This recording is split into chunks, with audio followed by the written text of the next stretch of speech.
Bapak Ibu, jumpa kembali di Klinik Khotbah untuk edisi Minggu 22 September 2024. Kali ini saya ajak kita untuk bersama-sama memahami Yakobus 5 ayat 12 sampai 20 yang saya kemas di bawah tema Bolehkah orang Kristen bersumpah dan menggunakan jasa tenaga medis dalam menangani penyakit dan berjuang untuk memperoleh kesembuhan.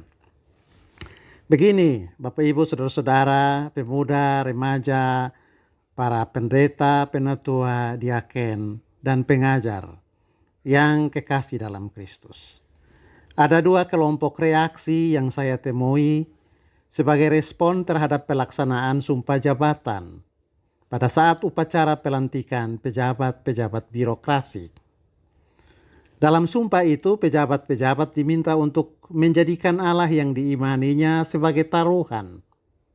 Bahkan bahwa dia akan menjalankan tugas sebaik-baiknya dengan menjaga nilai-nilai kekudusan sebagaimana yang diperintahkan oleh Allah. Dalam hal orang Kristen, sebagaimana yang dicontohkan dan dikehendaki oleh Kristus. Pendapat pertama dengan tegas dan jelas mengatakan bahwa orang Kristen tidak boleh bersumpah. Lalu sebagai gantinya dianjurkan agar supaya diganti dengan berjanji. Dan untuk itu anjuran dalam Yakobus pasal 5 ayat 12 ditunjuk sebagai dasar. Orang Kristen dilarang bersumpah, lebih baik membuat janji. Begitu hal yang disarankan. Dan juga ditunjuk pada liturgi gereja. Pada saat penabisan pendeta, penatua, diaken, dan pengajar, juga peneguhan sidi, pemberkatan nikah, tidak ada sumpah. Di situ hanya ada janji dan komitmen untuk setia mengikuti Yesus. Sambil memohon kekuatan dari Allah untuk berkanjang atau untuk tetap setia pada janji itu. Tidak ada sumpah. Dan karena itu dengan menunjuk pada liturgi atau tata ibadah itu, kelompok yang menolak dengan jelas untuk tidak bersumpah mengatakan lebih baik janji atau mengucapkan kaul kekudusan ketimbang mengucapkan sumpah. Apalagi sudah jadi rahasia umum bahwa sumpah-sumpah itu ternyata hanya angin lalu. Bersumpah akan membangun negeri, memajukan provinsi, atau mensejahterakan penduduk kabupaten, kota, di mana mereka dilantik atau ditetapkan sebagai pejabat. Tetapi selama menjabat, yang disejahterakan itu justru diri sendiri, keluarga, dan tim sukses. Sumpah menjadi jatuh harga. Dan karena itu orang-orang yang menolak pelaksanaan sumpah oleh orang Kristen itu menggunakan juga firman di ketiga di Dasatita. Jangan menyebut nama Tuhan Allahmu dengan sembarangan. Sebab Tuhan akan memandang bersalah orang yang menyebut namanya dengan sembarangan. Nah, tetapi ada juga kelompok yang kedua yang mengatakan bersumpah adalah perlu bagi orang-orang Kristen yang akan menduduki jabatan-jabatan penting, pengambil keputusan di ruang publik, atau menduduki satu tugas politik dan birokrasi. Janji saja menurut mereka tidak cukup kuat. Karena kalau janji tidak ditepati, bisa dibuat alasan tentang adanya cedera insani atau keterbatasan manusia, kekurangan fasilitas atau tidak memperoleh daya dukung keuangan, lalu kemudian mohon maaf dan dianggap sudah selesai atau cukup. Para pejabat publik katanya wajib mengucapkan sumpah, paling kurang menurut pendapat kelompok-kelompok yang setuju. Katanya supaya kelak apa yang disumpahkan itu dipertanggungjawabkan.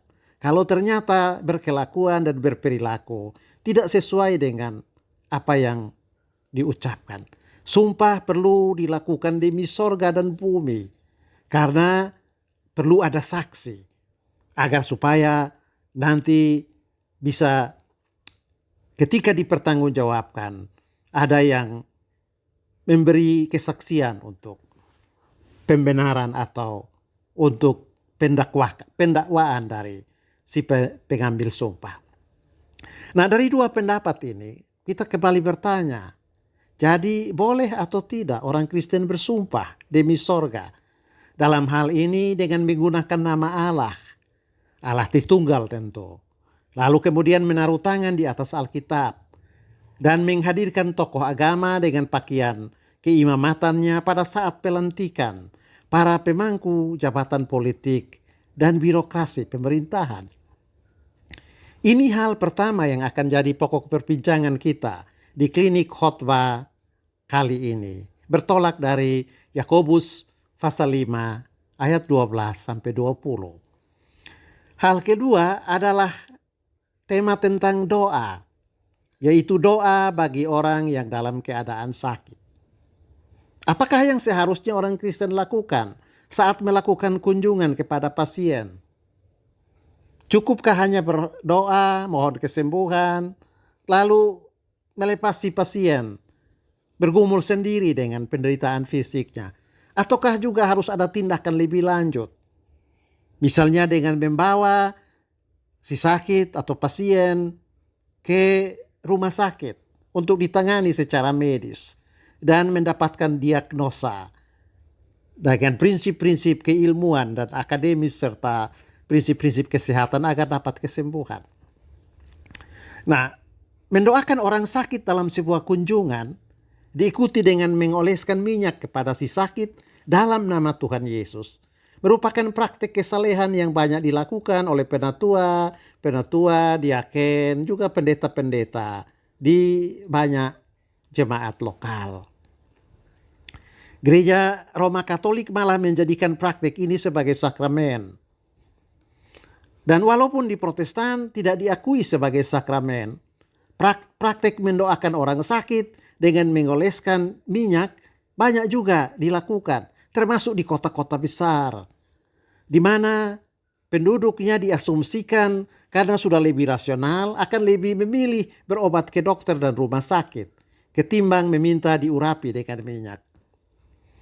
Kita tentu tahu ada beberapa pendoa Kristen Indonesia yang termasyhur karena menyediakan minyak urapan bagi jemaat di dalam kegiatan ibadah. Minyak itu boleh dibawa pulang supaya dioleskan pada bagian tubuh yang sakit. Dan menurut kabar angin yang saya dengar, kolekte dalam ibadah kebaktian itu meningkat drastis karena ada pembagian minyak urapan yang kudus. Bagaimana ini kita sikapi?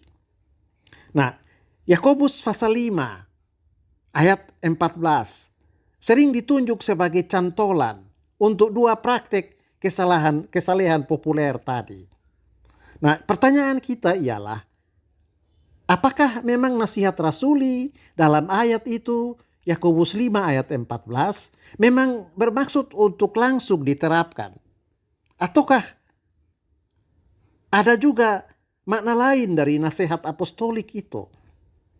Nah, di klinik khotbah kali ini, dua persoalan tadi akan kita perbincangkan, yaitu tentang sumpah jabatan dan praktek mendoakan orang sakit disertai dengan mengoleskan minyak kepada si sakit. Nah, kita mulai dengan sumpah jabatan. Bapak Ibu saudara-saudara yang kekasih, pilihan antara apakah perlu sebuah sumpah jabatan atau cukup saja mengucapkan janji itu muncul berkaitan dengan masalah kejujuran. Kejujuran dianggap sebagai satu nilai utama yang patut ditegakkan dalam komunitas orang-orang percaya. Ingat firman ke-8 kalau saya tidak salah, jangan berdusta. Nah, anjuran Yakobus agar tidak bersumpah Itu tentu dihubungkan dengan nilai tadi, kejujuran. Dan dimaksud agar tidak menggunakan sumpah sekedar sebagai sebuah formalitas, basa-basi, untuk menutup dusta atau kebohongan. Orang percaya dituntut untuk bersikap jujur, menjauhi kebohongan dan dusta. Di Yakobus pasal 5 ayat 12 ditulis, "Jika ya, hendaklah kamu katakan ya. Jika tidak, hendaklah kamu katakan tidak, supaya kamu jangan kena hukum." Bapak Ibu perhatikan catatan yang terakhir itu. Peringatannya, supaya kamu jangan kena hukum. Artinya, janji saja tidak akan berakibat hukuman jika tidak dipenuhi. Sementara sumpah akan berakibat buruk jika dilangkahi atau diabaikan. Terutama ketika tiba hari penghakiman kelak. Dan itu sebabnya para pendukung yang berjuang agar sumpah tetap dilakukan oleh pejabat-pejabat publik dan birokrasi mendorong agar supaya gereja dan orang-orang Kristen tetap menjalankan praktik sumpah. Meskipun dalam Yakobus 5 seperti yang kita baca tadi ada anjuran agar sumpah tidak dilakukan, tetapi lebih menekankan pada kejujuran dan kesediaan untuk berkata benar jika benar dan berkata tidak jika tidak. Di jabatan politik dan birokrasi, sumpah penting untuk mengingatkan pelaku sumpah bahwa politik dan birokrasi itu bukan domain kehidupan yang netral atau yang berada di luar kesucian iman dan kekudusan sehingga politisi itu boleh bertindak semena-mena. Sumpah jabatan menegaskan bahwa kedudukan politik dan jabatan birokrasi adalah jalan tertinggi untuk menunjukkan kesucian dan kekudusan. Kehendak Allah perlu juga diperhatikan saat seorang pejabat politik atau pengambil keputusan birokrasi hendak melakukan satu tindakan yang berdampak luas bagi kebaikan publik. Karena kalau sumpah disepelekan, bakal kena laknat. Sumpah di dunia politik itu perlu. Apalagi kalau diingat bahwa orang-orang yang dilayani melalui satu jabatan politik atau birokrasi itu memiliki latar belakang agama dan keyakinan yang berbeda. Dalam kondisi ini, janji saja tidak cukup. Sebab janji itu hanya berlangsung dalam satu denominasi atau satu kelompok kepercayaan saja. Sumpah demi sorga dan bumi menjadi pengikat bagi pejabat publik atau politisi agar tidak bersembunyi di balik konsiderasi undang-undang atau politik tertentu demi membenarkan muslihat, kelicikan-kelicikan atau dusta yang dia lakukan. Sambil sumpah mengingatkan politisi itu bahwa politik juga merupakan ruang kesaksian akan karya pembebasan dan penyelamatan Allah. Dan karena itu politik harus dijalankan dengan mempertahankan dan memperhatikan nilai-nilai kesucian. Memang itu dia hal yang perlu diperhatikan. Nah, di jabatan-jabatan gerejawi dikatakan tidak perlu sumpah. Janji saja sudah cukup. Asumsinya ialah karena di dalam gereja atau ruang lingkup keagamaan, anggota-anggota itu hidup dalam komitmen pengabdian dan roh penyembahan kepada Allah yang satu dan sama. Dan semua orang dalam anggota persekutuan itu sudah paham bahwa Allah menghendaki kehidupan yang suci dan yang berperilaku kudus. Memang masih ada ketidakjujuran, dusta dan tipu-tipu di urusan agama oleh pejabat-pejabat yang bertoga, pejabat-pejabat keimamatan. Tetapi karena jabatan itu hanya berlaku dalam urusan-urusan liturgis dan seremonial, dianggap bahwa daya rusaknya itu tidak seberapa. Dan juga orang-orang yang tertipu oleh pejabat keimamatan bisa memutuskan untuk pergi ke komunitas ibadah yang lain.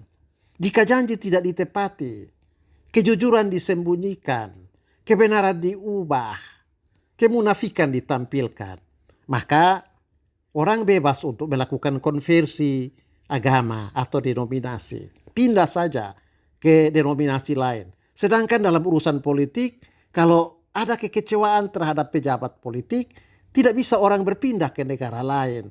Dia tetap saja ada dalam komunitas negara atau komunitas politik itu dengan ketidakberdayaan. Dan karena itu sangat diperlukan seorang pejabat politik yang mengatur kesejahteraan dan mengambil keputusan yang berdampak luas bagi komunitas yang bersifat lintas agama menjalankan sumpah jabatan.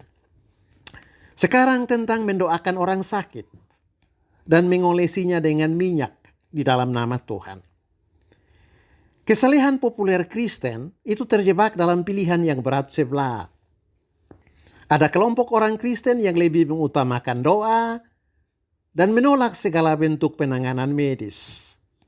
Pergi ke dokter, berkonsultasi ke petugas medis, dianggap kurang berserah dan lebih mengandalkan hikmat duniawi. Pada sisi lain, ada juga kelompok orang percaya yang mengabaikan doa. Meminta kesembuhan dengan jalan doa dianggap tidak lagi relevan dan tidak masuk akal. Doa adalah untuk menguatkan hati dan batin. Kalaupun doa memberikan kesembuhan, rasionya adalah 1 dari 10.000 kasus. Orang-orang seperti ini lebih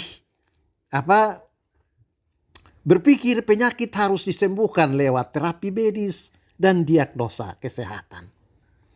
Penulis surat Yakobus menasihati para pembaca untuk berora et labora dalam mengupayakan penyembuhan.